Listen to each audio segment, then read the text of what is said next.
जद कीता पंजाबिया ने कीता है कमाल हो जो बोले सोनिहाल। हम पंजाबी चैनल के श्रोताओं का मैं स्वागत करता हूं।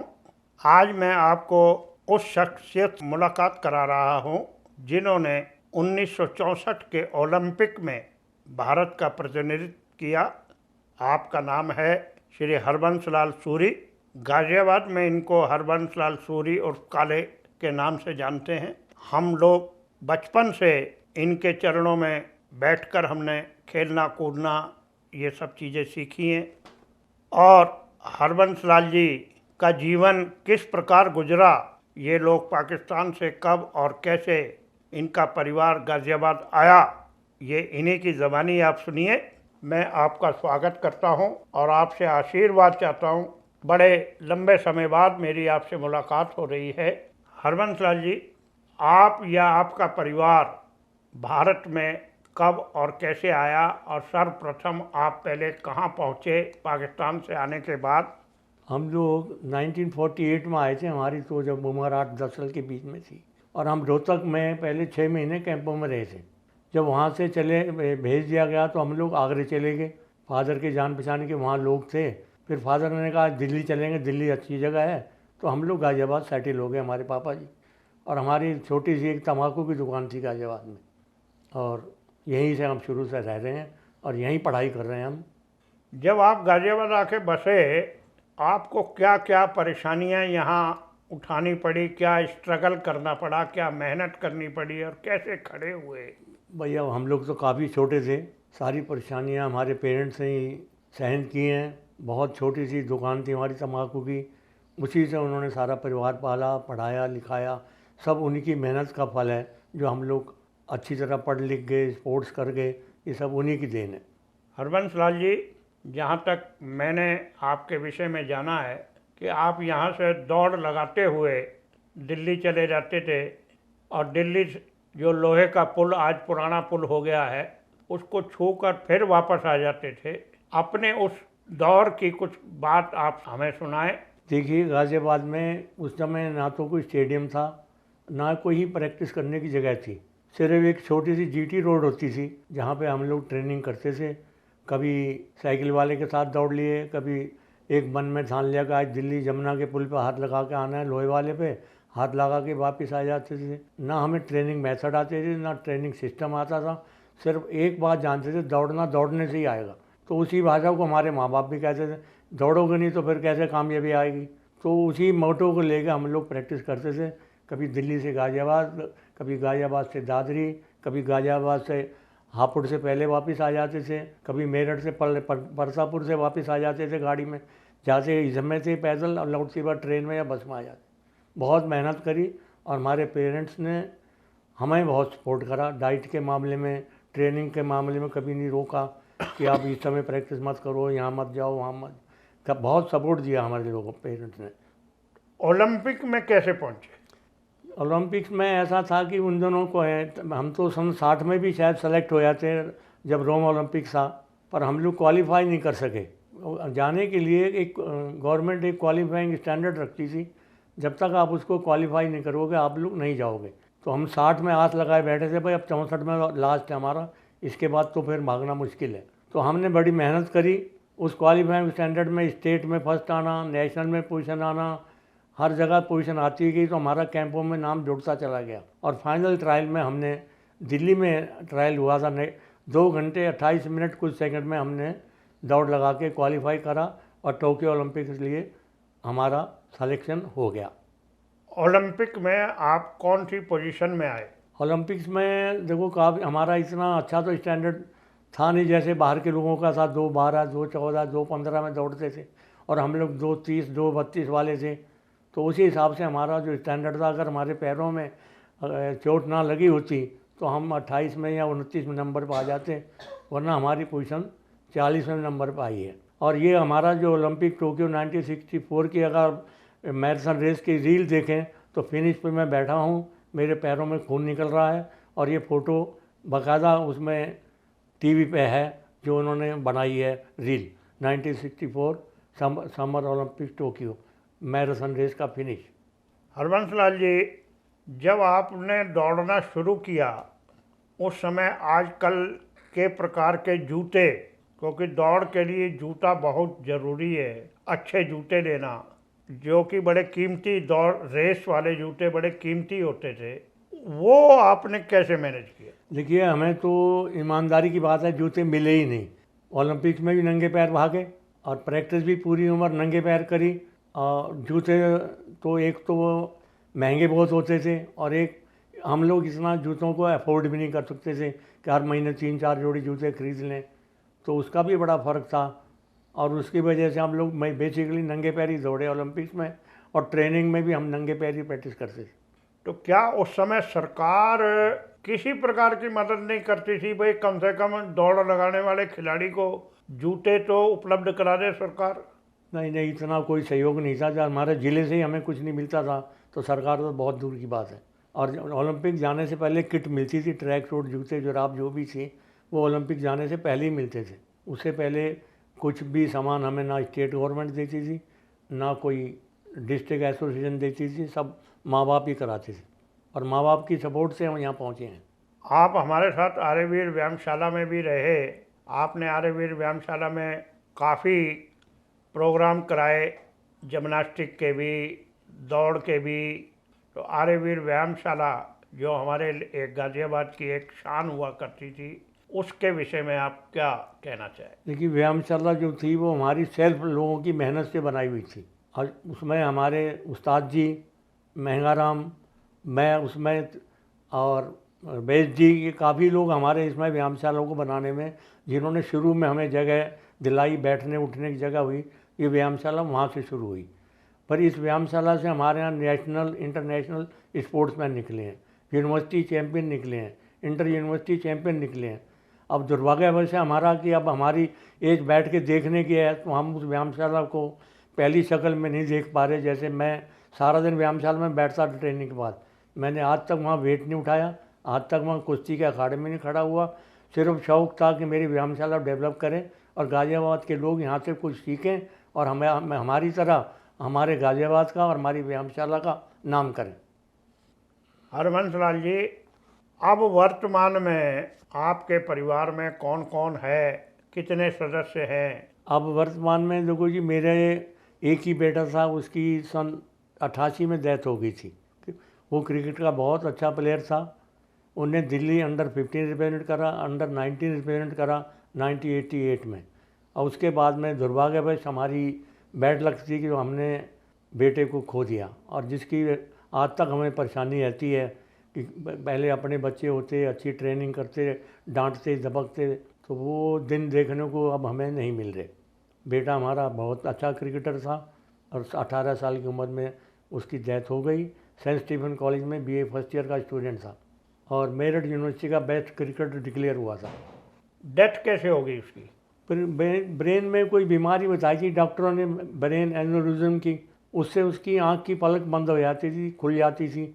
तो वो डॉक्टरों ने कहा अगर ये ब्रेन हेमरेज हो जाएगा, आप इसको इलाज करा लीजिए। तो पंत में हमने ऑपरेशन कराया, तो उसमें वहीं डेथ हो गई 20 मई 1988। हरबंस लाल जी, आप अपने जीवन में इतना कुछ करने के बाद यहाँ तक पहुँचे। आपने दिल्ली यूनिवर्सिटी में भी मैंने सुना आपने पढ़ाया, आपकी क्वालिफ़िकेशन क्या रही? दिल्ली यूनिवर्सिटी में मैंने 32 साल पढ़ाया जी, और मैंने मास्टर डिग्री मेरठ यूनिवर्सिटी से, ग्रेजुएशन मेरठ यूनिवर्सिटी से, NIS पटियाले से सर्टिफिकेट इन एथलेटिक्स में, और diploma in physical education Lucknow university से, और नेशनल जो कोई हमारे यहाँ एथलेटिक्स मीट वगैरह होती है उसके हम क्वालिफाइड ऑफिसर हैं। और हमारे माँ बाप ने भी हमें बहुत सपोर्ट करी पढ़ाने में। और मेरा जहाँ तक खेलने का रिकॉर्ड है, इंडिया आगरा यूनिवर्सिटी में मेरे रिकॉर्ड रहे हैं 5000, 10,000 क्रॉस कंट्री, और नॉर्दर्न रेलवे में भी मेरे रिकॉर्ड रहे हैं, इंडियन रेलवे में रिकॉर्ड रहे हैं। और उसके बाद मैंने रेलवे में प्रमोशन ना मिलने की वजह से मैंने रेलवे को रिज़ाइन करा और MMS कॉलेज में लेक्चरर भर्ती हुआ सन 70 में। आप MMS कॉलेज के कोच भी रहे? MMS कॉलेज में मैं ऑनरेरी कोच 8 साल रहा हूँ, और नौकरी मैंने MMS कॉलेज में 70 से 72 2 साल करी है। उसके बाद मैं दिल्ली विश्वविद्यालय में चला गया, 72 से लेके 96 में वहाँ से रिटायर हुआ। 22 साल 24 साल फिर मैंने वहाँ नौकरी करी है। 6 साल वहाँ भी कोच रहा हूँ उसके बाद में। ਹਰਬੰਸ ਲਾਲ ਜੀ, ਤੁਹਾਨੂੰ ਅੱਜ ਕੋਈ ਪੰਜਾਬੀ ਬੋਲਣ 'ਚ ਕੋਈ ਦਿੱਕਤ ਹੁੰਦੀ है? ਪੰਜਾਬੀ नहीं, कोई दिक्कत नहीं है। घर से आजकल बोलते ही नहीं, कल्ले रह गए पंजाबी बोलने वाले। बाकी पंजाबी भाषा बड़ी प्यारी भाषा है, इसे बोलने में तो बल्कि हमें तो बड़ी खुशी होती है। कभी बच्चों को कहते हैं ना पंजाबी गीत गा रहे हैं, देखो भंगड़ा हो रहा है, तो सारे बच्चे डांस करना शुरू कर देते हैं। पंजाबी तो खैर बहुत बढ़िया। ਹਾਂਜੀ, आंटी जी ਤਾਂ ਤੁਹਾਡੇ ਨਾਲ ਪੰਜਾਬੀ 'ਚ ਬੋਲਦੇ ਹੋਣਗੇ। कभी कभी कभी ज़्यादा रेगुलर पंजाबी हम लोग नहीं बोल पाते उनके साथ। क्यों, क्योंकि वो- ਇਹਨੇ ਕੀ ਕਾਰਨ है? वो यूपी के हैं, दिल्ली यहीं के हैं, गाजियाबाद की। अच्छा, हम लोग पंजाब के हैं, हाँ। तो समझती हैं पंजाबी को, पर वो जितने फ्लो से बोल नहीं पाती, समझती हैं पूरा। ਮੇਰੇ ਖਿਆਲ ਹੁਣ ਤੁਹਾਨੂੰ ਵੀ ਦਿੱਕਤ ਹੁੰਦੀ ਪੰਜਾਬੀ ना ਬੋਲਣ ना 'ਚ ना ਥੋੜੀ। बिल्कुल नहीं, क्योंकि वो बोलता ही कोई नहीं था। मैं बोलिए कि नाल, ਹਾਂ, ਇਹ ਗੱਲ ਠੀਕ ਹੈ ਕਿ ਬੋਲੀਏ ਕਿੰਨੇ ਨਾਲ। हाँ बोलता ही कोई नहीं। ਪੰਜਾਬੀ ਭਾਸ਼ਾ ਦੇ ਬਾਰੇ ਦੇ ਵਿੱਚ ਤੁਸੀਂ ਕੁਝ ਕਹਿਣਾ ਚਾਹੋਗੇ? नहीं, हम तो अच्छी भाषा मानते हैं, बड़ी स्वीट भाषा है, बड़ी अच्छी मीठी ज़बान है। पर अब जिनको नहीं पसंद वो क्या करें, उन्हें पंजाबी बोलनी नहीं आती, वही इधर आ, वो कहते हैं आप क्या बोल दिया आपने। तो वो हर चीज़ अलग अलग है। बाकी पंजाबी बड़ी स्वीट लैंग्वेज है। हमें तो सबसे बढ़िया पंजाबी में अगर आता है तो भंगड़ा डांस करो, मज़े करो, सबसे बेस्ट लाइफ है। जब टेंशन में होते हैं तो हम खड़े होकर हाथ पैर हिला लेते हैं। ਤੁਸੀਂ ਘਰ 'ਚ ਕਦੀ ਪੰਜਾਬੀ ਭੋਜਨ ਵੀ ਕਰਦੇ ਹੋ? नहीं, रेगुलर साडा भोजन ही पंजाबी बनता है भाई, वही दाल दही का रायता सब कुछ सेम, सलाद प्याज कट लो भाई, उसमें टमाटर वमाटर भी पा लो, तो सब कुछ वही होता है बिल्कुल जो पंजाबी करते हैं। नहीं, ਜਿਵੇਂ ਪੰਜਾਬੀਆਂ 'ਚ ਪਰੌਂਠੇ ਜ਼ਰੂਰ ਖਾਂਦੇ वो ਹੋ। तो आलू का पराठा तो संडे को संडे मिलना ही मिलना है, या आलू होगा या मूली होगा या गोभी होगा, जो सीजन होगा उसका वो पराठा मिलेगा ही मिलेगा। और साथ में सफ़ेद मक्खन, ये वाला अमूल वाला नहीं, सफ़ेद मक्खन। ਤੁਹਾਡੇ ਬਾਅਦ ਮੇਰੀ ਪੀੜ੍ਹੀ ਹੈ ਤੇ ਮੇਰੇ ਬਾਅਦ ਜਿਹੜੀ ਪੀੜ੍ਹੀ ਆ ਰਹੀ ਹੈ, ਉਹਨਾਂ ਬੱਚਿਆਂ ਨੂੰ ਸਾਡੇ ਬਜ਼ੁਰਗਾਂ ਦੇ ਬਾਰੇ 'ਚ ਪਤਾ ਨਹੀਂ, ਉਸ ਜਾਣਕਾਰੀ ਵਾਸਤੇ ਦੱਸੇ। देखो ਅਸੀਂ ਇਹ ਕਹਿੰਦੇ ਹਾਂ ਜਿਹੜਾ ਸਾਡਾ ਪੰਜਾਬੀ ਸੰਮੇਲਨ ਇੱਥੇ ਹੁੰਦਾ ਹੈ ਹਾਂ, ਉਹ ਰੈਗੂਲਰ ਹੋਣਾ ਚਾਹੀਦਾ ਹੈ। ਉਹਨੇ ਨਵੀਂ ਬੱਚਿਆਂ ਨੂੰ ਵੀ ਬੁਲਾਉਣਾ ਚਾਹੀਦਾ, ਕੋਈ ਪੁਰਾਣੇ ਆ ਜਾਂਦੇ ਨੇ, ਕੋਈ ਨਈ ਜਨਰੇਸ਼ਨ ਦਾ ਬੱਚਾ ਵਹਾਂ ਨਹੀਂ ਮਿਲੇਗਾ ਆਪਕੋ। भाई 18 साल ਦੇ 16 ਸਾਲ ਦੇ ਮੁੰਡੇ ਸਭ ਆਉਣ ਸੰਮੇਲਨ ਵਿੱਚ, ਉਹ ਸਾਰੇ ਪੁਰਾਣੇ ਆ ਜਾਂਦੇ ਨੇ, ਔਨਰ ਦੇ ਦਿੰਦੇ ਨੇ ਪੁਰਾਣਿਆਂ ਨੂੰ, ਤਾਂ ਫਿਰ ਗੱਲ ਉੱਥੇ ਦੀ ਉੱਥੇ ਰਹਿ ਜਾਂਦੀ। ਵਧੇਗੀ ਤਦ ਜੇ ਸਾਰੇ ਨਾਲ ਆਉਣ, ਸਾਰੇ ਨਾਲ ਖੇਡਣ, ਨਾਲ ਪੜ੍ਹਨ, ਨਾਲ ਬਹਿ ਕੇ ਪਰਿਵਾਰ 'ਚ ਪੰਜਾਬੀ ਦੀਆਂ ਗੱਲਾਂ ਕਰਨ, ਤਾਂ ਉਹ ਚੀਜ਼ ਹੋ ਹੀ ਨਹੀਂ ਰਹੀ। ਗਰਾਊਂਡ 'ਚ ਪੰਜਾਬੀ ਬੋਲੋ ਕੋਈ ਸਮਝਦਾ ਹੀ ਨਹੀਂ। ਉਹ ਗੇਂਦ ਛੁੱਟੀ ਤੋਂ ਉਹ ਕਹਿੰਦਾ ਇਹ ਕੀ ਕਹਿ ਰਿਹਾ ਭਾਈ। ਜਿਹੜਾ ਮੈਂ ਇਹ ਪ੍ਰੋਗਰਾਮ ਚਲਾ ਰਿਹਾ जी जी, ਪੰਜਾਬੀਆਂ ਵਾਸਤੇ, हाँ हाँ। ਇਸ ਪ੍ਰੋਗਰਾਮ ਦੇ ਬਾਰੇ ਤੁਹਾਡਾ ਕੀ ਕਹਿਣਾ ਹੈ? देखिए जी, ये प्रोग्राम बड़ा सराहनीय है, इसकी जितनी तारीफ करें थोड़ी है। पंजाबियों के जिसे कहते हैं पंजाबियों को ਵਧਾਉਣ वास्ते अगर पंजाबी बोली जाएगी, पंजाबी प्रोग्राम होंगे, जगह जगह साढ़े छोटे छोटे सेमिनार हों, बुला के पंजाब आज फलाना में वो है, आज फलाना वो है, तो कोई ना कोई मतलब प्रोग्राम चलता रहे जिससे हमारी पंजाबी लैंग्वेज और अगे बढ़ी चली जाए। ਇਹ ਪ੍ਰੋਗਰਾਮ ਗਾਜ਼ੀਆਬਾਦ ਇੱਕ ਹੁੰਦਾ ਹੈ, ਉਹਦੇ 'ਚ ਵੀ ਸਾਰੇ ਨਹੀਂ ਆਉਂਦੇ ਬਈ, ਕਦੀ ਦੀਵਾਲੀ ਮੇਲਾ ਲਾ ਦਿਓ, ਕਦੀ ਦੁਸਹਿਰਾ ਮੇਲਾ ਲਾ ਦਿਓ, ਮੈਂ ਕੁਛ ਨਾ ਕੁਛ ਕਰੋ, ਤਦੇ ਜੇ ਸਾਡਾ ਪਰਿਵਾਰ ਵਧੇਗਾ। ਅਸੀਂ ਮਿਲਾਂਗੇ ਸਾਲ 'ਚ ਇੱਕ ਵਾਰ। ਜਿਸੇ ਤੱਕ ਮੈਂ ਦੇਖਿਆ ਇੱਥੇ ਜਿਹੜੇ ਪੰਜਾਬੀ ਪਰਿਵਾਰ ਹੈਗੇ ਸਿਰਫ ਲੋਹੜੀ ਤੇ ਵਿਸਾਖੀ ਨੂੰ ਹੀ ਮਨਾਉਂਦੇ ਨੇ। ਉਹ ਆਪਣੇ ਘਰ, ਉਹ ਵੀ ਆਪਣੇ ਘਰ, ਜਾਂ ਅਗਰ ਜਰਨਲ ਵੀ ਮਨਾਉਂਦੇ ਨੇ ਤਾਂ ਸਿਰਫ ਲੋਹੜੀ ਤੇ ਵਿਸਾਖੀ ਮਨਾਉਂਦੇ ਨੇ। ਨਹੀਂ, ਵਿਸਾਖੀ ਤਾਂ ਖੈਰ ਸਾਡਾ ਮੇਨ ਤਿਉਹਾਰ ਹੈ ਪੰਜਾਬ ਦਾ, ਹਾਂ, ਤੇ ਲੋਹੜੀ ਤਾਂ ਵਿਆਹ ਵਾਲਿਆਂ ਦੇ ਜਿਹਨਾਂ ਦੇ ਘਰ ਫੰਕਸ਼ਨ ਹੈ ਉਹਨਾਂ ਵਾਸਤੇ, ਪਰ ਮੇਨ ਤਾਂ ਵਿਸਾਖੀ ਹੈ। ਬਈ 2 ਫੰਕਸ਼ਨ ਤੋਂ ਸ਼ੁਰੂ ਕਰ ਦਿਓ, ਲੋਹੜੀ ਕਲਚਰਲ ਫੰਕਸ਼ਨ ਵਾਸਤੇ ਲੋਹੜੀ ਤੇ ਤਿਉਹਾਰ ਵਾਸਤੇ ਵਿਸਾਖੀ, ਦੋਵੇਂ ਨਾਮ ਬੜਾ ਦਾ ਉੱਚਾ ਦੋਵਾਂ ਦਾ। ਅਗਰ ਸਾਡੀ ਲੋਹੜੀ ਦਾ ਫੰਕਸ਼ਨ ਵੀ ਸਾਲ 'ਚ ਇੱਕ ਵਾਰ ਪੰਜਾਬੀ ਬਰਾਦਰੀ ਮਨਾਏ, ਘੱਟੋ ਘੱਟ 100-200 ਤੋਂ ਆਉਣਗੇ ਨਾ। ਉਹ ਮੈਂ ਤਾਂ ਪਿਛਲੀ ਵਾਰ ਕਹਿ ਰਹੀ ਬਰਾਦਰੀ ਸੁਸਾਇਟੀ ਦਾ ਚੰਦਾ ਇਕੱਠਾ ਕਰਨਾ ਸ਼ੁਰੂ ਕਰੋ, ਇਹਨਾਂ ਦੀ ਲਿਸਟ ਬਣਾਓ, ਇਹਨਾਂ ਨੂੰ ਮੈਂਬਰ ਬਣਾਓ।